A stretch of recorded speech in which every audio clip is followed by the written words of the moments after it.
digan, la va a mandar ahí a la nube y ahí después ahí vas viendo qué onda, ¿no? ¿Qué postura ha tomado el Estado ante las exigencias del derecho al agua? El Estado mexicano, el Estado de Chihuahua, el Estado en general. Estás silenciada. Sí, disculpa. Sí, es del Estado en general o en cuanto a las instituciones. O sea, ¿qué postura han tomado o qué tanto han atendido esa situación de pues, la exigencia del recurso al agua? Mira, México tiene concesiones y las concesiones del agua la propiedad del agua es del Estado y el Estado da una concesión. En general, bueno, dentro de todas las concesiones hay algo que se llama el orden de prelación. Es como el orden de importancia. Entonces, básicamente, doméstico y urbano tienen la más alta prioridad. Después, pecuario y agrícola. Y después, uso ambiental. Entonces, lo que te quiero decir es que ciertos tipos de usuarios, por default, tienen mayor preferencia que otros. Son 11 tipos de usos. Doméstico y urbano se van para arriba. El pecuario, que es el ganadero, no utiliza tanta agua. Y luego, entre el pecuario, doméstico y agrícola utilizan el 30%. 20-30%. El 80-70% es agrícola. Y aquí ni te preocupes, si todos comemos, a todos nos importa la agricultura. O sea, hay que empezar por ahí. Sí, claro. El Estado pone estas reglas específicamente en el Bravo. La cuenca está sobreconcesionada. O sea, que el numerito que viene en tu derecho de agua, en tu concesión, si sumas todos los derechos, que son como 4,400, hay más agua que el Estado comprometió que la que escurre. O sea, eso es, y hay mucho más, y el Estado ha tratado de bajar el número, comprar los derechos de agua. Eso es como por un lado bien. La parte que es mala es que el Estado hay muchos usuarios ilegales. Hay, pues le llaman, y de hecho es como el chiste huachicoleros, ¿no? Del agua. Sí, es súper triste, porque, o sea, el Estado pues trata de ahí organizar y pasarle algunas de las responsabilidades a los usuarios de ella, pero les roban el agua. Luzma. Sí, ahora déjame darte un poco, o déjame darles un poco de contexto a nivel nacional e internacional, y para esto vamos a empezar primero por la escala internacional, una visión de lo general a lo particular. Hay muchos eventos que suceden, pero aquí el evento que más nos interesa para su estudio es precisamente lo que ocurrió en 2010, cuando Naciones Unidas declaró el derecho humano al agua y al saneamiento. Eso pasó en 2010. Entonces, México obviamente es uno de los países miembros de Naciones Unidas y es hasta el 2012 que México lo adopta oficialmente, haciendo la mención en la Constitución. ¿Esto qué quiere decir? Que en el 2012 justamente fue el artículo 4 de la Constitución que fue reformado y en el que se incluyó y que está mencionado claramente el derecho humano al agua y el saneamiento, otros derechos, también el derecho al medio ambiente sano. Eso es desde el 2012.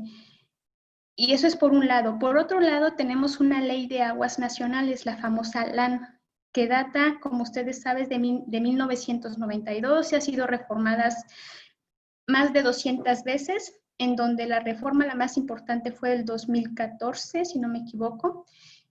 Y esta ley, en uno de sus artículos, dice que obviamente esta ley es reglamentaria del artículo 27. Sam en un momento nos decía que el agua es de la nación y el artículo 27 de la Constitución lo indica claramente. Entonces, esta ley de 1992 reglamenta justamente la propiedad de las aguas de la nación.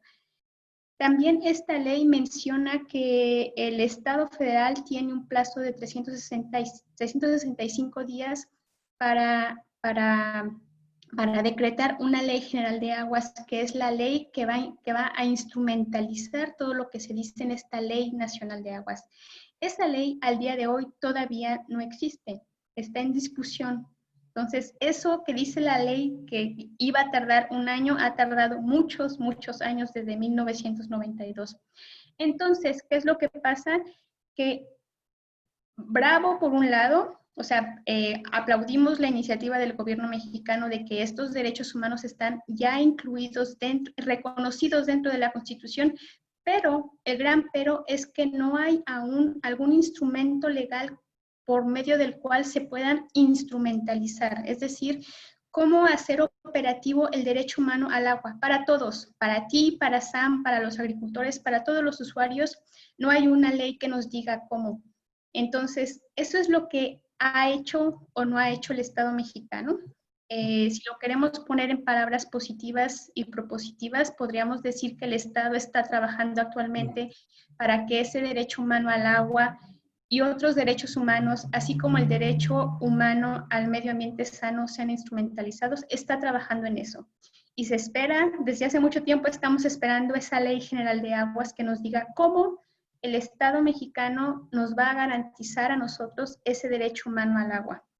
Hay otra cosa también que hay que tener en cuenta, es lo que nos dice Naciones Unidas, ¿no? Que la cantidad mínima diaria, lo que se considera como básica, que creo es una cantidad de 50 litros al día. Hay regiones en el país que por un contexto geográfico, natural, también de disponibilidad de recursos naturales, de ubicación de los centros poblacionales, de los efectos del cambio climático, no podrían contar con esta cantidad, pero sin embargo hay otras regiones como el sureste de México, donde la cantidad disponible per cápita supera muchísimo la cantidad mínima aceptable. Aquí la pregunta es, ¿cómo hacemos que, por ejemplo, en el sureste de México, toda la población tenga agua cuando esta región está caracterizada por abundancia de agua, pero la gente curiosamente no tiene agua en sus casas? Entonces son esos colmos institucionales que dices, ¿cómo es posible que en una región donde haya tanta agua, los usuarios no tengan agua? Y este es un problema de infraestructura. Es eso para la primera pregunta, creo. Y ahí nada más lo único que me gustaría agregar de Luzma, que es, los usuarios te dicen, el problema no es la ley, el problema es que se aplique. Y eso te lo puedo decir con muchos, o sea, los usuarios te dicen eso, el problema no es la ley. Y con la que tenemos ahorita, que se aplique. Mira, yo estaba viendo las otras preguntas. Relacionado a los pequeños productores, ¿qué tan relacionados están los pequeños productores con las instituciones gubernamentales? Sí, lo que pasa es que yo creo que está muy estratificado. Y hay como dos tipos, ¿no? Están los ejidatarios, y entonces el ejidatario viene de tierras ejidales que son comunes y se trabajan, ¿no? Y luego los pequeños propietarios, ¿no? Dentro de los ejidos tienes, tienes una cuenca, ¿no? O el río Bravo, y pues ahí te imaginarás todo, desde Ciudad Juárez y luego Chihuahua y todo hasta la desembocadura. Dentro de la cuenca hay distritos de riego y unidades de riego. Pero te voy a hablar un distrito de riego. Hay dos en Chihuahua, Delicias, ¿no? Es de los más grandes. Dentro de ese distrito de riego hay gente que es como que el representante, ¿no? Y dentro del distrito de riego ahí se divide en secciones o en módulos. Se les llama módulos. Tienes un distrito y luego vienen los módulos. Y dentro de los módulos es como que tiran el canal, y el canal que se va para aquel lado con aquella rama, ese es el módulo 1. Y el que se va para acá es el módulo 2. Y así se la lleva, ¿no? Y dentro de los módulos ya existen distintos ejidos que se abastecen de agua de esos distintos usuarios, ¿no? Entonces, básicamente, con respecto al agua, los usuarios de los módulos tienen sus representantes y su forma de organizarse. Y luego dentro de esos se seleccionan a 3 o 4 que son los representantes del distrito. Y dentro de ese distrito hay como 6 o 8 o 12 distritos, ¿no? Y ellos pues son la representación agrícola, ¿no? Y esos son en distritos de riego. Y los distritos de riego, por definición, son privilegiados o es gente que tiene un privilegio más que los que no son en distrito de riego. Los de distritos de riego son el presidente tuvo que firmar para todos los distritos de riego que tenemos. Un presidente firmó un decreto para darles infraestructura, agua y todo eso. Si tú estás afuera de un distrito de riego, entonces pues tú tienes que ver qué agua quedó para sacar el agua del río y utilizarla en tu tierra. ¿Por qué? Porque tú no vas a tener representación o es difícil tener representación, porque con los distritos de riego está el módulo, el distrito de riego, todos los distritos. Pero tú como usuario privado, pues no tienes representación y eso o la tienes que buscar pues dentro de los consejos de cuenca. Pues tú tienes que mandar tu candidatura y empezarte a mover ahí, ¿no? Si de las cosas que se han discutido en los consejos de cuenca es que los consejos de cuenca tienen, cuando firmó el gobierno, el presidente, que se creara el distrito de riego, eso hace mucho tiempo, o sea, te estoy hablando de la reforma agraria, después de la revolución, y todavía teníamos Secretaría de la Reforma Agraria en el 2000. O sea, 80 años después seguíamos haciendo reforma agraria. Pero la mayoría de los distritos de riego estará por ahí del Bravo, estará en los 40, 60, de los 1940 a los 60.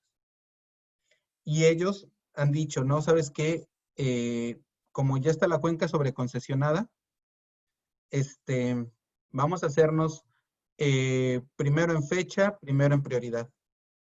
O sea que a nosotros, como llegamos antes, que se nos distribuye antes el agua y a los chiquitos, a ver cuándo, ¿no? O sea, lo que te estoy diciendo, Delicias, o sea, el distrito de riego de Delicias, el bajo Río Conchos, o sea, tú los escuchas, y los demás, en un consejo de cuencas, y dices, wow, de 4,000 usos de agua, derechos de agua, quieren sacar, pues, de los 4,400 se quieren sacar a 4,000 y quedarse solamente con los públicos urbanos que son antes que ellos, y ya. Es la representación, si no estás en un distrito de riego, está súper difícil. No sé. Y esto es nada más con el agua, con la Zagarpa, pues ahí te imaginarás todos buscándole a ver quién les da subsidios y todo el rollo. Sí, es que recientemente hablamos con el presidente de una asociación de riego, es Salvador Alcántara Ortega. Ajá. Mencionaba que, bueno, todos los conflictos que tienen, la postura que tiene con agua, los 1,000 millones de litros de agua que ellos impidieron que se entregaran porque si no, pues el agua sería insuficiente. Bueno, y todas esas afectaciones que ellos han tenido y precisamente, bueno, esa brecha entre los que, digamos, están en un distrito y los que no. Mira, yo lo que te puedo decir, y este ingeniero Salvador está en las reuniones del Consejo de Cuencas. Desafortunadamente, luego sí se maneja la información y se maneja, yo creo que se maneja un poquito mal. Para hacer, lo que te voy a decir es mucho más específico. No había llovido en septiembre del año pasado, ¿sale? Y entonces las presas de las que ellos se abastecen, que es Boquilla y Madero, o las Vírgenes y Boquilla, le llaman las Vírgenes, estaban a la mitad. Y entonces todos los 1 de octubre ellos mandan una solicitud al gobierno para que les asigne agua. Ellos mandaron una solicitud de 80% de su asignación. Nos dijeron en septiembre, el 1 de octubre, 80% porque no tenemos presa, no tenemos agua, ¿no? Y ching, que caen las lluvias después de octubre, final de octubre, noviembre, y se medio llenaron las presas. Para darte una idea, ellos necesitan un volumen de 1,000 unidades de agua. En realidad son 1,000 millones de metros cúbicos, pero son 1,000 unidades, ¿ok? Entre Boquilla y Madero había como 1,900 unidades. Eso es después de que ellos piden el 80%. O sea, ellos en lugar de pedir 1,000 unidades, habían pedido 800. Y China en ese mes, póngale que les cae el doble, ¿no? Y vámonos. No, sí, en serio. O sea, lo que te estoy diciendo, esto es serio, ¿eh? Después, el gobierno, como sabe que va muy por detrás de las entregas al tratado, y te puedo explicar por qué vamos muy por detrás, el gobierno mexicano dice, híjole, eh, pues, o sea que tenemos que pagar, ¿no? O sea, hay que cumplir. Y entonces ellos mandan o sea, y esto revísalo, en noviembre, diciembre va el gobernador de Chihuahua y se va, pues ya no son Los Pinos, ahora creo que es Palacio Nacional, ¿no? Y va y le hace manita de puerco al peje. Y dice, oye, ¿sabes qué? Fíjate que no queremos 800, queremos los 1,000. Y y pues hazle como quieras. Y mira, aquí traigo mis campesinos y los campesinos. Y tómala, que les dan 1,000.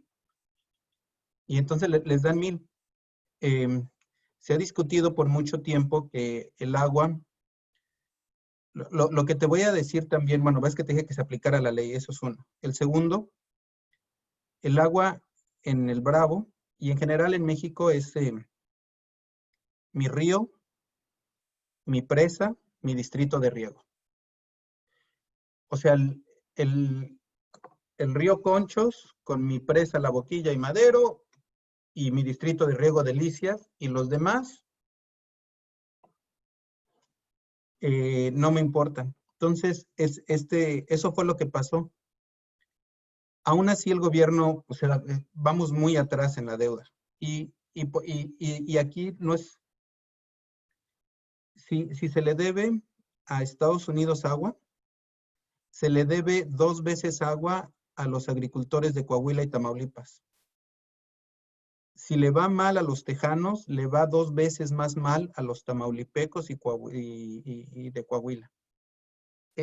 Y esa, yo te la muestro, te lo puedo comprobar, súper sencillo. Y entonces el problema está en que ellos dicen, no, pues es que es mis presas, mi río, mi distrito de riego, no saquen agua. Y el agua, que nuevamente es una concesión, no es una propiedad. Y la gente de Tamaulipas y la gente de Coahuila les han dicho eso, oye, pues también somos mexicanos, somos agricultores, ¿no? Y estos cuates dicen, no, ¿sabes qué? Eso es, y lo están haciendo, en ese aspecto lo están haciendo, pues, en algunas veces a la brava y otras veces no tanto. En las crisis puedes buscar un punto de apoyo y tratar de sacar ventaja. A veces los políticos lo hacen para cambiar reglas y hacer las cosas bien. En este caso, estos cuates lo que quieren es, nosotros le estamos poniendo el agua para que se cumpla el tratado de Estados Unidos. Y entonces te agarras la bandera de México, te la envuelves, te vas al castillo de Chapultepec y te lanzas, ¿no? Ya, pues no, porque si le va mal a los tejanos, le va 2 veces más mal a los mexicanos. Y el agua no es de ellos. Y buscan la calentura para decir, entonces como es nuestra agua, pues mándenos dinero para aquí sacar mejor infraestructura en nuestras tierras. Necesitamos también más subsidios porque pues es que, miren, aquí tenemos otros agricultores. O sea, lo que yo te estoy diciendo es, y el ingeniero Salvador y otros de Chihuahua, así lo están haciendo, ¿eh? Es increíble. Y estos son distritos de riego, los que tienen el privilegio. Ahí te comento. Entonces,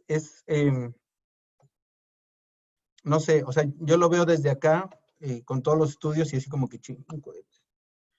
Y esto que te estoy diciendo es exactamente lo mismo que pasó en el 2002, 2007. Esto que está pasando ahorita es el textbook de lo que pasó en el 2007.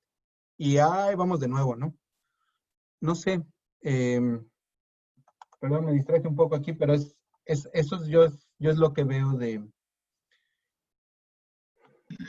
Sobre todo lo que tú has de haber platicado con el Inge Salvador y todos, me parece que son, en algunas cosas son smoking mirrors.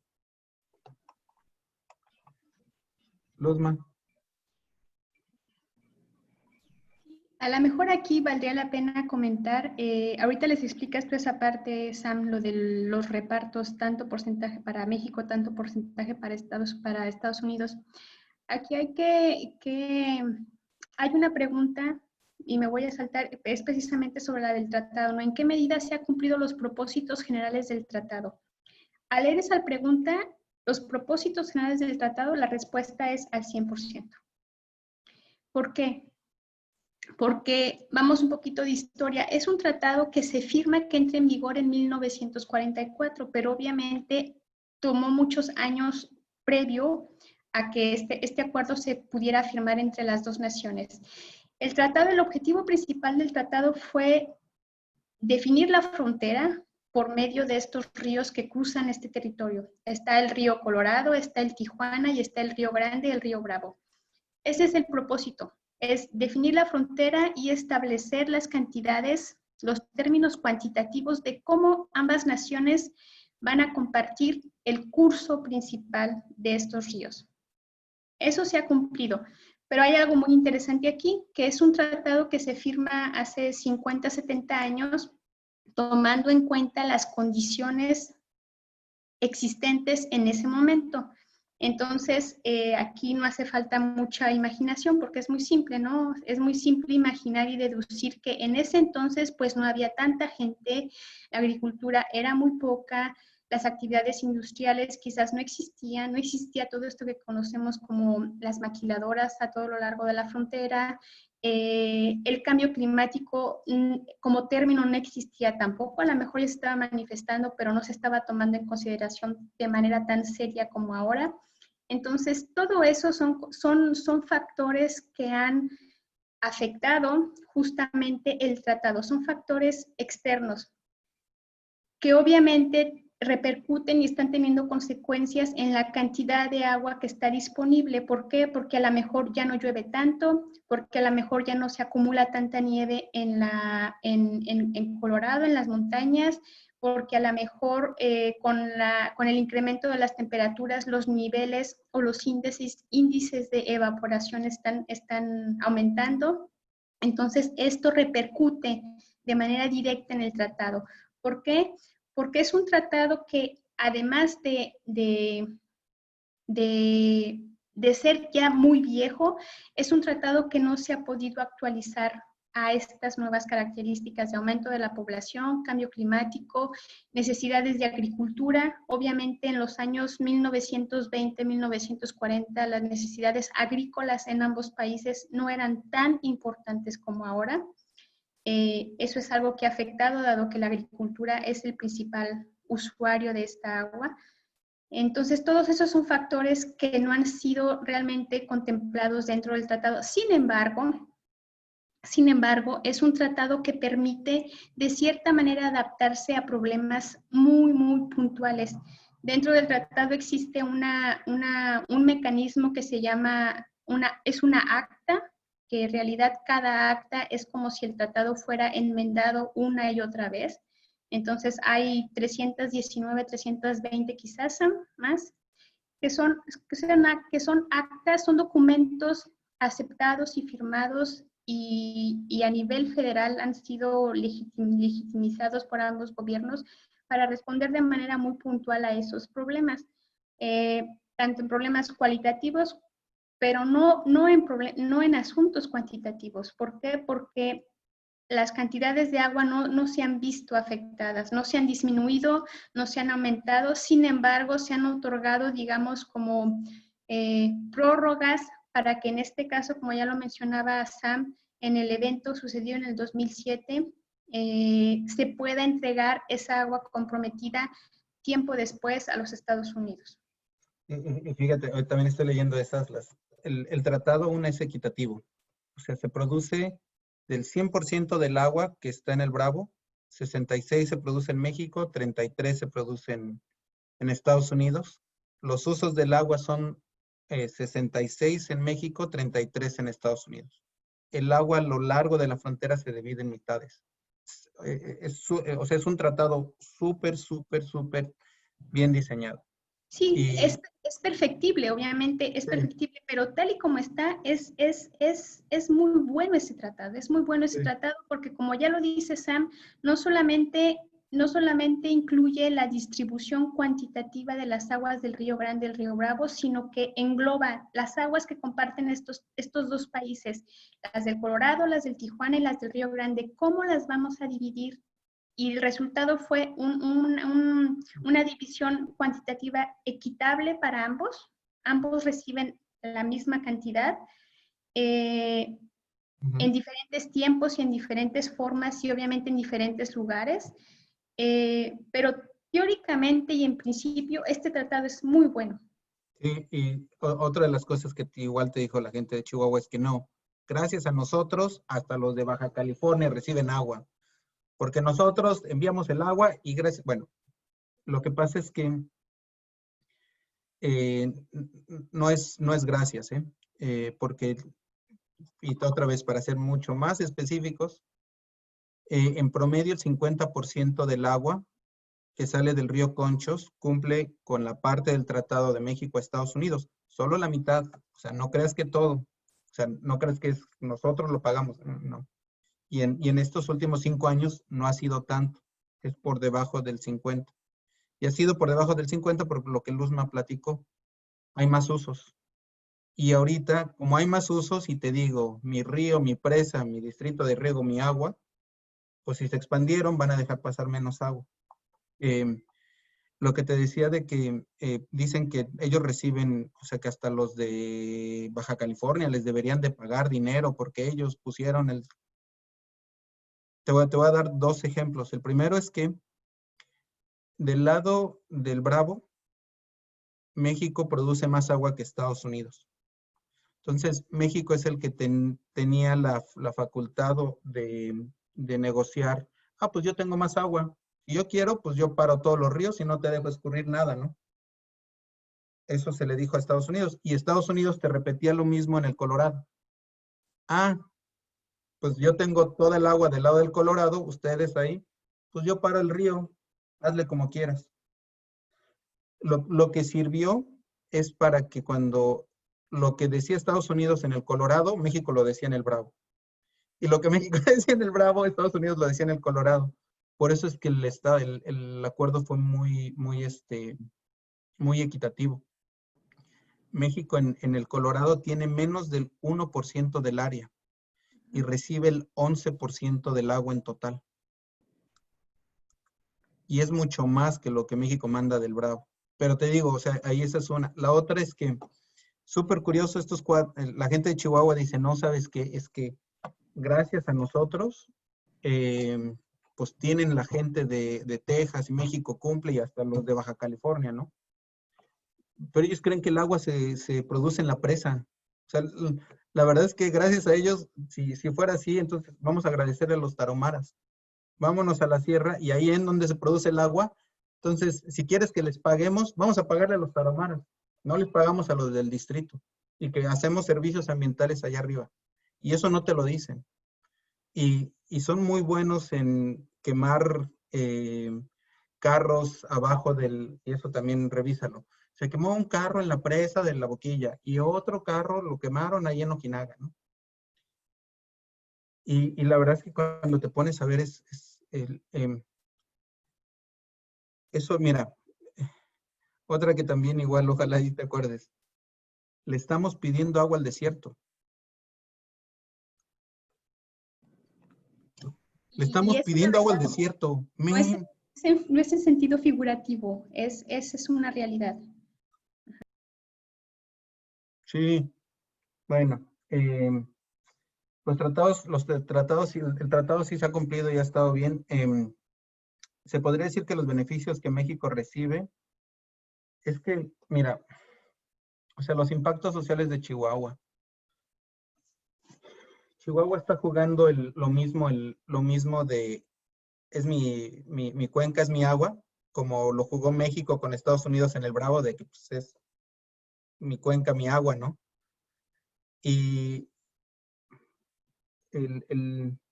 yo lo que veo es cómo nos definimos como mexicanos, ¿no? O como ciudadanos del mundo, ¿no? Porque si yo me defino como, pues, gente de Delicias, pues a mí que me importan los de Chihuahua, ¿no? O sea, yo aquí mi agua, mi presa, me siento gente de Chihuahua. Entonces, pues, me preocupo por el Conchos y todo, y los demás, me preocupo por ser del Río Bravo, ¿no? Ah, entonces, pues ya incluyo a Chihuahua, Coahuila, Durango, Nuevo León, Tamaulipas. Ah, bueno, no, pues soy ciudadano del mundo, ¿no? O de la cuenca del Río Bravo. Entonces me preocupo por Colorado, Nuevo México, Texas y bla, bla, bla, ¿no? Cómo nos definimos el nosotros importa mucho. Y cómo lo manejamos.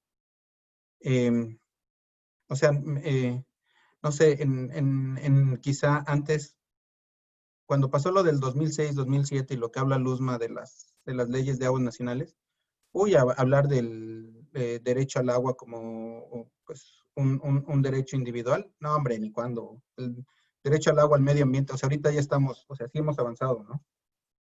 Pero las tácticas a la hora de la sequía, es súper triste que algunas se repitan y que la gente, te digo, pues estos son los del privilegio, estos son los del distrito de riego. ¿Quieres hablar con agricultores chiquitos? Vete con los que no están afuera del distrito. Y lo de los beneficios, para ser también más, otra vez, súper específico. Si revisas las sequías del 2002 y del 2007, se le dejó sin agua 2 años a los agricultores de Tamaulipas. Los del Conchos agarraron el agua. Era poca, sí, sí es cierto, era poca. Pero ellos recibieron agua. Imagínate tú como agricultor 2 años sin agua. Y es lo que te digo, o sea, si le va mal a los tejanos, le va 2 veces más, porque la poca agua que se dejó escurrir en las presas se le pasó a Estados Unidos. O sea, literal, imagínate que tú tienes un ahorro, un dinero en tu cuenta de ahorros, entonces, pues, híjole, es poquito, pero pues aunque sea, la voy a llevar, ¿no? Y que de repente alguien te diga, disculpa, eso te lo voy a quitar porque se lo paso a tu hermano. No, espérate, espérate. Bueno, lo poquito que te llegó, eso fue lo que hicimos. Y los del Conchos, sin broncas. Híjole, entonces, y ahí vamos de nuevo, ¿no? O sea, ahí vamos de nuevo con, no, frénale al agua y ciérrale las compuertas. Se pierde una cantidad de agua por evaporación que no tienes idea. O sea, el 10, 20% del agua en las presas se pierde. Entonces, más que perderlo ahí, pues mándaselos y hay que se les evapore a ellos. Sí, no, sí, ahí vamos de nuevo. Hay algo que también es importante mencionar, que esa agua del Bravo, que sea en Chihuahua, en Tamaulipas o Nuevo León, obviamente es parte de una cuenca. Y esta cuenca es binacional. Y es binacional, ¿por qué? Porque el río nace en Estados Unidos y desemboca en Tamaulipas, Nuevo Laredo y Laredo, Texas, ¿no? Entonces, el agua, si nos imaginamos el mapa, pues viene de arriba hacia abajo y México se encuentra en esa parte baja de la cuenca. Entonces, en términos de, no sé, políticos, geopolíticos, el que está en una cuenca baja, obviamente, o más bien dicho de otra manera, el que está en la parte alta de la cuenca, teóricamente podría tener más poder, ¿no? ¿Por qué? Porque es el que tiene el control de la llave, por decirlo así. Es en donde el río nace y él puede controlarlo. Y obviamente todo lo que haga dentro de su territorio, cuenca arriba, afectará sin duda alguna la cuenca baja. Y esto se ve más fácil en términos de contaminación, en términos de calidad. Y ha sido motivos de estas, cuando les hablo de estas actas, ha sido motivos de disputa o de tensión entre México y Estados Unidos. ¿Por qué? Porque hay un agua contaminada, hay un agua con un alto índice de salinidad. Eso ha sido tema de disputa que se ha resuelto por medio de las actas. Esa es una parte, la posición, cuenca alta, cuenca baja, y en los 3 casos, que sea el Colorado, el Tijuana o el Río Grande, el Río Bravo, México está en la cuenca baja, ¿ok? Entonces, teóricamente no tiene ningún control. Si nos olvidamos de Estados Unidos y vemos nada más la cuenca del río Bravo en México, obviamente México podría tener un control. ¿Por qué? Porque el principal tributario del río Bravo está en territorio mexicano y es el Conchos, que está en Chihuahua, ¿ok? Pero, hay un pero ahí, para que también los chihuahuenses no estén muy contentos, es que en México, por constitución y por ley de aguas nacionales, se lleva a cabo la gestión integrada de recursos hídricos, la famosa GIR, ¿ok? Entonces, ¿qué no que nos dice esta gestión? Es que nos debemos de integrar justamente. Entonces, los de Chihuahua, Nuevo León, Tamaulipas y todos estos deben de estar integrados y compartir el agua que se genera cuenca alta. En este contexto, pensando solamente en México, la cuenca alta del río Bravo está en Chihuahua. Y el principal tributario, otra vez, de la cuenca alta del río Bravo es el río Conchos, que también está en Chihuahua. Entonces, de ahí podemos a lo mejor, y sin intención de justificar, obviamente, pero entender el por qué los agricultores de Chihuahua sienten ese poder y esa propiedad que tienen sobre el agua. ¿Por qué? Porque está dentro de su territorio. Entonces, para Chihuahua, dar agua al que está en Cuenca Baja hasta la cola en Tamaulipas es imposible, es fuera de contexto. Es ¿por qué te voy a dar mi agua si está dentro de mi territorio? Y por derecho, el cual está inscrito en el REDPA, en el registro de derechos públicos, de registro de, ayúdame, San, registro de derechos de agua. El REDPA. Registro Público de Derechos de Agua. Gracias. Entonces, es ahí donde entran las disputas también. ¿Por qué? Obviamente porque esa gestión integrada de recursos hídricos que todos entendemos teóricamente y la quisiéramos llevar a cabo en la práctica, no ha podido ser efectivamente implementada dentro de la región. Entonces, el Consejo de Cuenca del Río Bravo es muy bueno, está haciendo un trabajo bastante efectivo dentro de la región, pero aún falta reforzar justamente ese sentido de si bien el agua está dentro de mi territorio, es un agua que se tiene que compartir con los que están cuenca baja, en este caso con los de Tamaulipas. Entonces, ese también es algo que está afectando. ¿Por qué? Porque es como si hubiera dos mundos que combinamos en nuestra cabeza. Por una parte es el mundo del Tratado de Aguas de 1944, en el que Estados Unidos comparte agua con México y México comparte aguas con Estados Unidos. Ese es un capítulo del libro. El otro capítulo del libro es en el que Chihuahua tendría que compartir agua con sus estados vecinos en México. Entonces, sí, yo decía en un principio, teóricamente el Tratado de Aguas de México-Estados Unidos es muy bueno y está funcionando y ha dado resultados. Es perfectible, sí, le falta mucho, pero es muy bueno. Mira, ahí te vi una pregunta. ¿Qué clase de ayuda han recibido por parte del Estado? De ser así, todos han sido beneficiados. De las actas que hablaba Luzma, ahí te mando el acta 309, que es básicamente una donde se pide dinero prestado al NatBank para que se mejore la irrigación, para que se ahorre agua, para que cuando se ahorre agua, como ahorita, que se necesita o que hay poca, todos lo utilicemos de forma eficiente. Ay, esto debe ser el 2002, del 2002 al 2007. Ponle por ahí. Y ahí vamos de nuevo. Otra vez, dame más dinero. ¡Auch! ¡Au, au, au! Y esto es, o sea, cuando se vuelven los distritos de riego más eficientes, pues se ahorra agua, ¿no? Pero ellos tienen el mismo derecho de agua, no les recortas el derecho de agua. O sea, yo tengo 100 unidades de agua y de esas 100, ahorita por el ser más eficiente, en lugar de utilizar 100, utilizo ahora 80. Las 20 que todavía, según mi derecho de agua tengo, pues me expando o cambio de cultivo uno que consume más agua y utilizo la misma cantidad de agua. No es que vaya a ahorrar, es que la utilizo. Y esa también, o sea, súper comprobado. O sea, si tú crees que Chihuahua tenía nogales ahí de forma natural, Pues no, los agricultores ahí los pusieron, está lleno de nogales. Y pues, ¿por qué? Porque se venden bien al norte, ¿no? Y te digo, no está mal, todos comemos, a todo dar, pero eso es lo que te decía de la coyuntura o del punto de palanca. Ujú.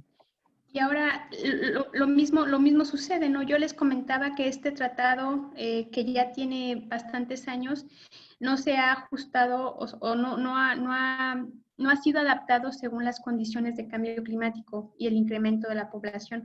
Lo mismo pasa con las concesiones en México. Se dieron hace años, y la cantidad que existe en el papel es la misma que siguen defendiendo los titulares de ese permiso. Entonces, el ejemplo que nos acaba de dar Sam lo explica, ¿no? O sea, si ahora por la tecnología y ¿cómo se llama? Sí, el uso de tecnología y tecnología dentro del campo me permite ahorrar agua o utilizar menos que la que teóricamente tengo destinada, en realidad no es un ahorro, ¿no? Porque la sigo utilizando. El otro que dices, mira, la situación del conflicto entre grandes y pequeños productores. Pues lo que estamos hablando, ¿no? O sea, los distritos de riego pues dominan la conversación. O sea, esos son a los que les prestan el micrófono. Sí, a los que no, pues son los que te digo, son como 10, 12 distritos de riego. Y luego como unas ciudades, ¿no? Entonces, pues ahora sí que los que no están dentro de esos 40 o 50 derechos de agua de los 4,400, pues son a los que ahí se la van llevando, ¿no? Y los distritos de riego sí son los que, no, aquel agarró más agua, ¿no? Algo que, bueno, estaba viendo todo esto es de los productores. ¿Cuál es lo único que sí quizá, como dice Luzma, es perfectible? El tratado de agua en general se diseña o se piensa de la siguiente forma. Entonces, esto lo que te voy a decir es básicamente de abajo de Ciudad Juárez, ¿no? O sea, abajo de Ciudad Juárez, en Ciudad Juárez no llega agua y esa es otra historia que te puedo platicar. Abajo de Ciudad Juárez. Básicamente lo podrías ver como si son 8 ríos, ¿no? Más o menos así. Entonces baja el río, son 8 ríos. Y eso es del lado mexicano. Y del lado estadounidense son 6 ríos, ¿sale? Entonces, de los 8 del lado mexicano, lo que dijeron es, en cada uno de estos ríos voy a ver qué cantidad de hectáreas puedo tener y abastecer de agua. Entonces, el agua que está ahí, tengo estas hectáreas, las abastezco con agua y lo que sobre va a llegar al río Bravo. Y así son los 8. O sea, el Conchos, Las Vacas, San Diego, San Rodrigo, Escondido, Salado, Álamos y San Juan. O sea, esos todos uso el agua y ya que la usé lo que necesitaba, voy a dejarla escurrir, ¿sale? Los del lado de Estados Unidos no. Bueno, o sea, sí también dejan escurrir agua, pero básicamente esa agua que dejan escurrir ellos les cuenta 100% a ellos. Del lado mexicano, de esos 8, solamente 6 del agua que llega al Bravo se divide 1/3, 2/3. Y ahí te envío los videos. En ese, nada más ahí, dale un clic al video y vas a ver. Pero la idea es que utilizo el agua y lo que sobre lo dejo llegar, ¿sale? Lo que sobre, la verdad es que en general es poco. En la mayoría de los años es poco. Pero tenemos años donde vienen muchos huracanes. Entonces los huracanes en el Concho se entran por el Pacífico. Se entran del lado de Sinaloa, Baja California, suben la sierra y ¡pum! Dejan todo el agua. Y del lado del Golfo entran los huracanes y llegan hasta Coahuila, Nuevo León y bajan, ¿no? Bueno,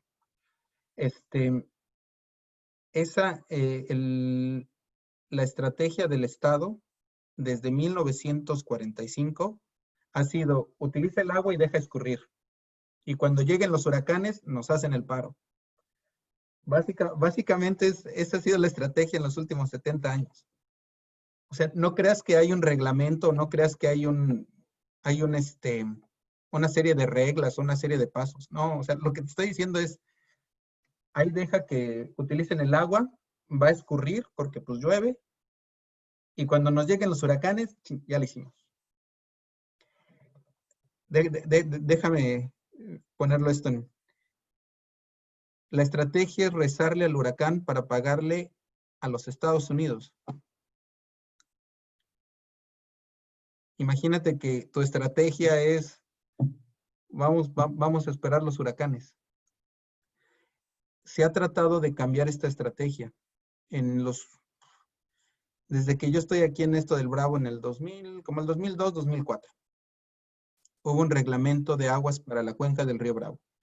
Y básicamente es cómo utilizar el agua entre todos los distritos de riego para que se comparta, para que se haga la gestión integrada de recursos hídricos. Y cuánta agua se va a dejar escurrir y todo. Ya, bueno, ya pasó el 2019. El año pasado le debimos de haber hecho la fiesta de 15 años al reglamento. Porque no ha pasado. O sea, ese reglamento yo he visto todas las versiones. Y no ha pasado. Este es como... el año pasado estuvimos, pero así de cerquita. O sea, yo lo he visto, estuvo, pero así. Entonces imagínate que tú con tu novio, ¿no? Ya llevan ahí saliendo pues unos 10, 15 años, ¿no? Y a la hora del matrimonio, a la hora de ya estar ahí enfrente del sacerdote, le dices que no. Después de 15 años, pues así nos pasó, ¿no? Los de Chihuahua se rajaron. Los de Chihuahua, ya cuando empezaron a ver esto, no, es que es nuestra agua, no, es que... Y vaya, pues ahora sí que ahí lo que te puedo decir es que pues ha sido una comedia muy larga. Y obviamente con esto que dice Sam, yo agregaría unas líneas, ¿no? Que es el poder que implica el tener agua.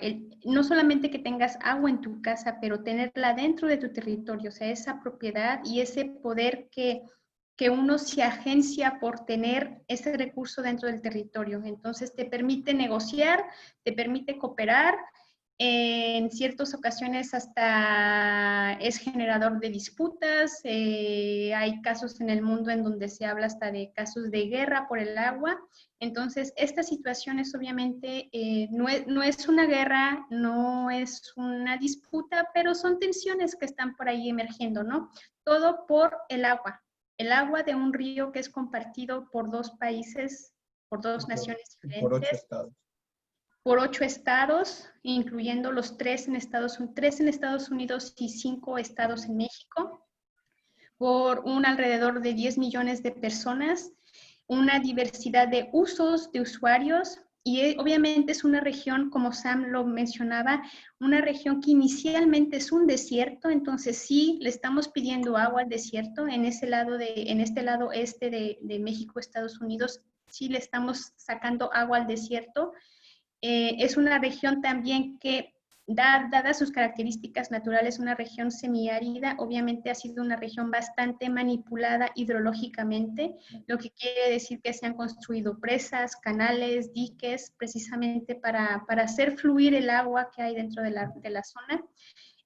Sam nos mencionaba también el hecho de que el agua se evapora dentro de las presas. Lo mismo pasa en toda esa infraestructura que no vemos. O sea, no se evapora el agua, pero hay filtraciones, hay fugas de agua que se va en los sistemas públicos de aprovisionamiento de agua. Entonces, es como dos mundos. Vuelvo a la historia de hace ratito, ¿no? El agua dentro del tratado México-Estados Unidos y el agua en México. Pero al final de cuentas es la misma, ¿no? Misma. Oye, Roberto, ahí levantaste la mano. Sí, es que, bueno, quería comentar con respecto a lo que mencionaban. Entonces sería como bien de analizar, perdón, la perspectiva de ese tratado, de esta deuda que se generó. Una perspectiva con respecto a México, ¿no? Como mencionan, que Chihuahua justamente son las personas, digamos de alguna manera, que tienen el poder o el control de estas cantidades de reserva de agua, y entonces hay como afectaciones dentro del mismo territorio mexicano. Entonces habría que analizar la parte de justamente México, cómo es que se está comportando y cómo es que el tratado corresponde a estos comportamientos, ¿no? Sí, Roberto, y lo que dices es un punto muy importante. O sea, usualmente la conversación gira a que México le debe agua a Estados Unidos. La conversación no gira a que México le debe 2 veces más agua a los usuarios de México que a los Estados Unidos. Sí, a los propios ¿Y, mexicanos. y por qué? Pues porque se vende más y ya, ¿no? Pero sí, o sea, la conversación es, sí, se le va a deber y deja de eso, de que se les deba. Después de que se les debe, si hay que pagar, se les agarra lo poco que tengan a ellos. O sea, no solamente se les debe el doble, a veces se les quita todo. Sí, entonces es interesante porque justamente se menciona que esta disputa es entre México y Estados Unidos debido al tratado. Sin embargo, ya viéndolo desde la perspectiva en que el propio México llega a afectar a los estados que colindan con él o que están alrededor de la República, entonces, ajá, es como interesante también ver esta perspectiva, porque entonces podremos darnos una idea, además de, si nos quedamos solamente con la parte de Chihuahua, como por ejemplo al principio yo lo había hecho, porque nos comunicamos primero con ellos, entonces ya no veríamos estas partes de que el propio Estado mexicano se está afectando y todavía un poco más que a Estados Unidos. Y eso es un punto, considero muy interesante que se tiene que analizar. Y se está afectando porque estos cuates también no tienen ni las capacidades ni la solvencia económica que los tejanos. O sea, aparte de que le estás quitando 2 veces el agua que le quitas a los tejanos, no tienen ni la infraestructura ni los recursos. Sí, y el tratado es un tratado, el tratado es para nada más para dividir el agua entre México y Estados Unidos. Este tratado no gestiona el agua de manera conjunta. Una vez que ya sabemos cuántos millones de metros cúbicos le tocan a México y cuántos a Estados Unidos, ya después cada estado, cada país lo gestiona de manera independiente. Entonces, esta gestión, yo digo desafortunadamente porque dado que es una cuenca binacional, tanto en México como en Estados Unidos, este enfoque de la gestión integrada de recursos hídricos no es común. Es decir, Estados Unidos no gestiona el agua de la misma manera como México lo está haciendo. Entonces, esto puede ocasionar es una diferencia, pero una vez que el agua ya está compartida, al menos teóricamente, como Texas gestione su agua dentro de su territorio, es asunto completamente independiente al cómo México está gestionando el agua dentro de su territorio, que es lo que tiene que ver con el comentario que hizo Roberto. Perfecto. Entonces, sí, justamente, de alguna manera decirlo, y como usted lo menciona, el tratado se cumple en la parte teórica, ¿no? Pero ya en la parte de la práctica corresponde a cada país y por eso es importante analizar entonces la situación en primera instancia de México con respecto a esta repartición o a esta gestión del recurso y si se quiere analizar posteriormente sería la relación que existe con Estados Unidos, porque al final el tratado se está cumpliendo. Nada más sería analizar la gestión de... Sí, y el tratado se cumple tanto teórico como prácticamente, y prácticamente es principalmente por medio del uso de estas actas que permiten justamente responder de manera puntual y precisa a todos los problemas relacionados con la distribución de aguas, con la distribución cuantitativa de aguas. Entonces, tanto teórico como práctico, al tratado le ponemos un 10, eso sí.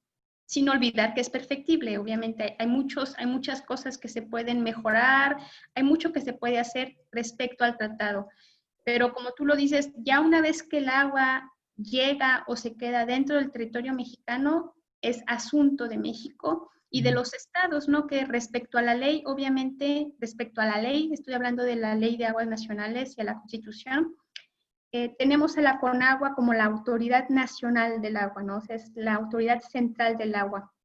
Pero al mismo tiempo están los mecanismos que justamente dicen que sí es CONAGUA nacional, que es la gestora del agua en México, pero los responsables son los estados y después los municipios. Y es así como se viene escalonando esa gestión del agua. Entonces, si hay un problema del agua en nuestro territorio, en nuestras casas, en nuestras ciudades, no está Conagua Nacional a quien tenemos que ir a ver. Es en primera instancia la Conagua de la ciudad y después del Estado, porque es responsabilidad de ellos, y esto lo pueden ver en el artículo 115 de la Constitución y en la Ley de Aguas Nacionales, obviamente. Entonces, son como diferentes capítulos dentro del mismo libro. Uno es el Tratado 1994, en donde una vez distribuida el agua se acaba ahí, y si hay un problemita relacionado a la distribución del agua, se resuelve por medio de las minutas o de las actas. Es el capítulo 1. El capítulo 2 es esta gestión integrada de recursos hídricos en México, que tiene sus fundamentos en el artículo 27 constitucional y después en la Ley de Aguas Nacionales. Y después tienen el capítulo que es más local, que es la gestión del agua y, paréntesis muy importante, la prestación del servicio público de agua y saneamiento, que es responsabilidad de los municipios. Entonces, son 3 capítulos bastante interesantes. Cada uno, si los desglosamos, tiene sus problemáticas bastante importantes también. Fíjate que ahí también, conforme está diciendo Luzma de los capítulos, específicamente para los distritos, bueno, está el Consejo de Cuenca, que es toda la cuenca del Río Bravo. Y luego, de ese Consejo de Cuenca, hay conaguas estatales. Pero estos conaguas estatales como que facilitan, o sea, más básicamente facilitan la distribución del agua, porque los que operan son los distritos de riego. O sea, Conagua le pasó la operación y todo ese rollo a los distritos de riego. Ellos, o sea, Conagua vigila, es el que va a vigilar que saquen el agua y todo eso.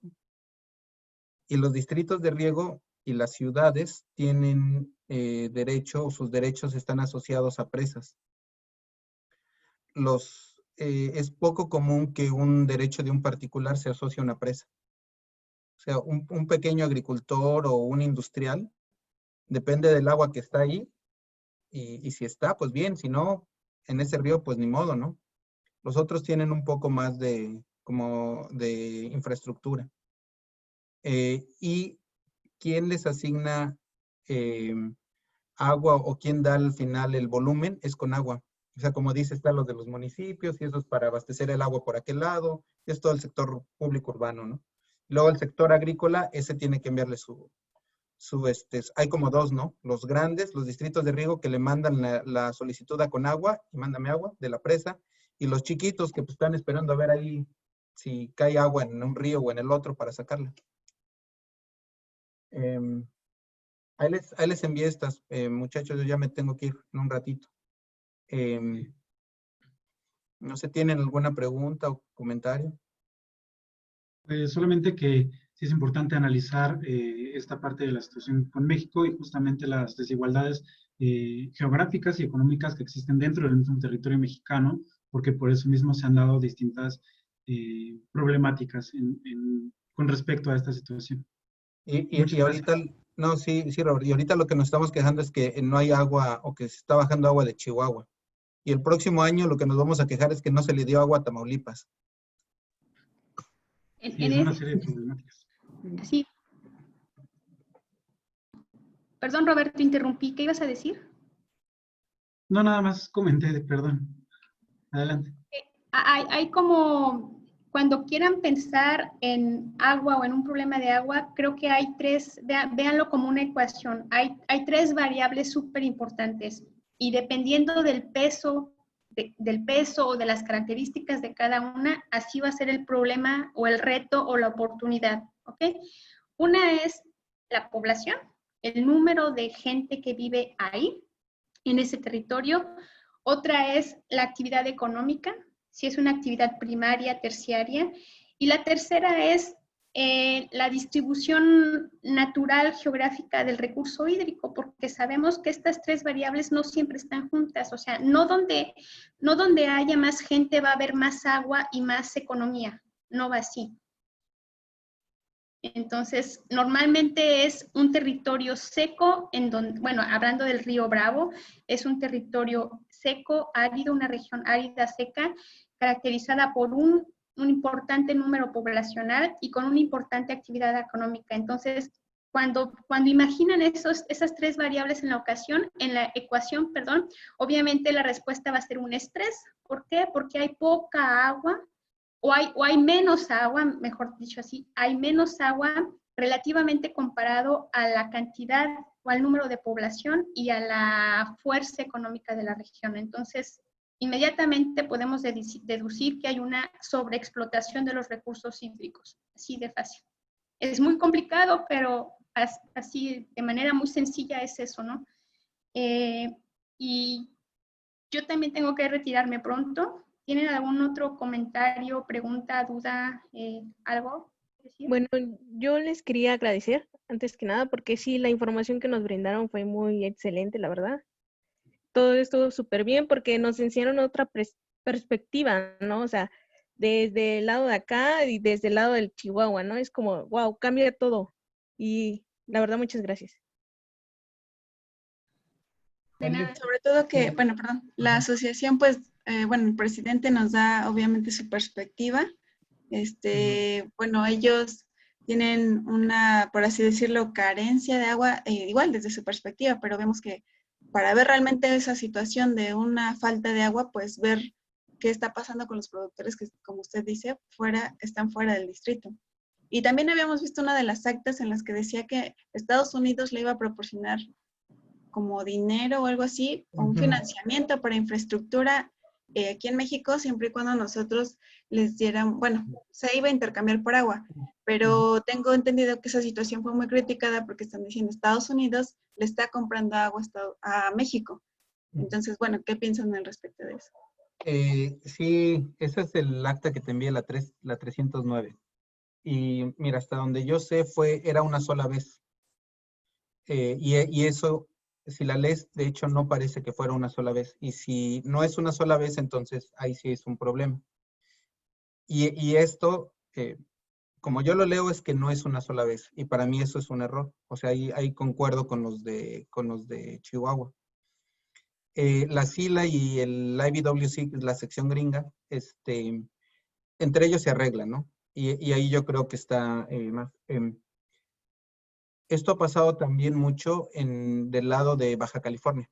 En el Valle de Mexicali, cuando fue el terremoto, aunque tenían agua, pues no había dinero para componer los canales. Entonces lo que hizo Estados Unidos es que les dijo, bueno, pues no puedes utilizar el agua.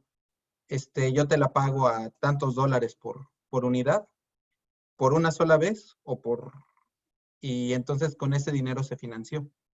O sea, y esto no es algo que no se haya hecho. O sea, sí se ha hecho.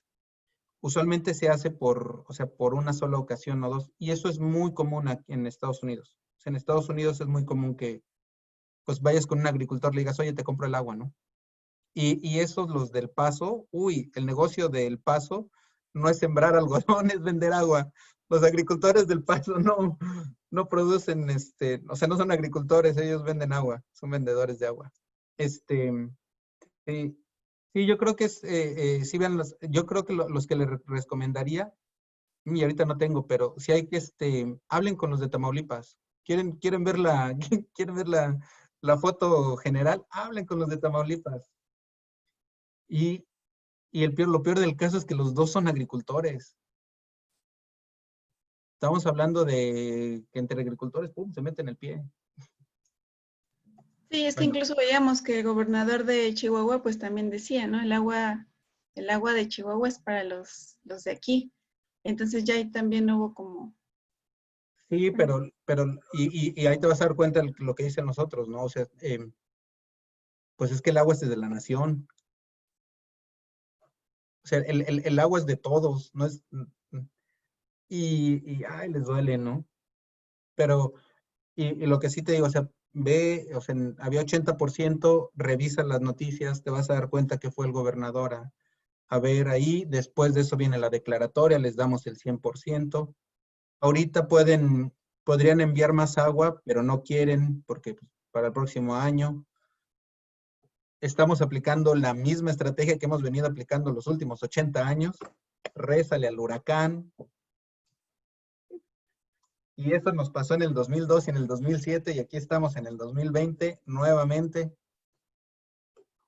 Y ahí les platico. Bueno, muchachos, otra pregunta, comentario.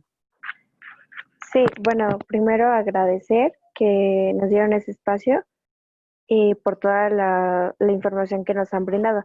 Yo tengo una pregunta, es que, bueno, vimos una conferencia del doctor Stephen Mommy y él dice que, que México en sí, bueno, en realidad tiene muchísima ventaja sobre este tratado. Entonces yo quería ver qué tan cierto era eso. También nos platica, bueno, entre otras cosas, que hay varios ríos, bueno, varios acuíferos que no están divididos y no tienen como tal un acta donde se pueda decir qué va a qué y todo eso, pero que Estados Unidos tenía la mayor parte de esos acuíferos y, y que, ay, es que no recuerdo el acta, pero en dado caso que le tenía que dar agua a México, pero que obviamente eso nunca iba a suceder porque pues él iba a ver por sus intereses. Entonces, bueno, yo quería ver qué tan cierto era eso. Así, gracias. Bueno, ¿se acuerdan del libro teóricamente que estamos viendo, donde ya vimos los 3 capítulos? Ok, esto que está comentando Gaby, lo de los acuíferos, sería el tomo 2 de la misma colección. Y para eso necesitamos otra hora. Aquí con estos 3 capítulos del tomo 1 y el primer capítulo del tomo 2, que es lo de acuíferos, es la problemática del agua, tan sencilla como que no se está viendo como un todo, es decir, no se está viendo el agua que vemos, que es el agua superficial, con el agua que no vemos, que es el agua subterránea, los acuíferos, no se está viendo como un todo. Y eso es, en México es así, México y Estados Unidos es así, o sea, no se ve. Es como otro asunto, otro grande problema que tiene México y Estados Unidos por resolver. Y creo que ya no tenemos tiempo para eso, pero... Sí. Eso es lo que cuando Luzma habla de que el tratado es perfectible. Tenemos todo lo que quieras ver de agua subterránea para hacerlo perfectible. Ajá. El tratado sí es beneficia a México. Para hacerte otra vez más específico, en el Colorado, México le pasa una notita con quiero el agua en estos meses, en esta distribución, y Estados Unidos se la manda así. En el Bravo, México le manda, pues lo que te digo, como que poquito, que venga el huracán, y les mandas todo, ¿no? Y ahí vas otra vez. No, en serio. Por eso es que dicen que es benéfico a México, sí. En eso sí, y es algo propio de las cuencas de desierto. No hay agua y cuando hay, está toda el agua del mundo. Entonces sí, y lo de los acuíferos es cierto. Básicamente, como no hay acuerdos, pues sácale el agua, ¿no? Y sácale el agua antes del vecino. Y si ya se te acabó, pues hazle el hoyo más profundo para seguir sacando agua, ¿no? Y ahí se la llevan. Lo que ahorita estamos hablando de agua superficial es la punta del iceberg. Ve todos los acuíferos en Chihuahua, o sea, todos están sobreexplotados. Y estos cuates todavía quieren más agua, no dejar pasar agua cuando se están acabando el acuífero. Esos son los agricultores, los otros son los menonitas. Y esa también es otra historia. Los menonitas se han acabado acuíferos ahí arriba. Bueno, muchachos, ¿otra preguntas, comentarios? Pues únicamente agradecerles su tiempo y el espacio que nos han brindado. Muchas gracias. Sí. Luzma les va a enviar la liga de esta grabación. Entonces, por ahí, si tienen insomnio en la pandemia, se ponen a verlo y van a dormir. Ok, muy bien. Muchas gracias. Muchas gracias. De hecho, no estuvo muy interesante. Gracias. De nada, buenas tardes. Nos vemos. Hasta luego. Hasta luego. Buen día. Bye bye.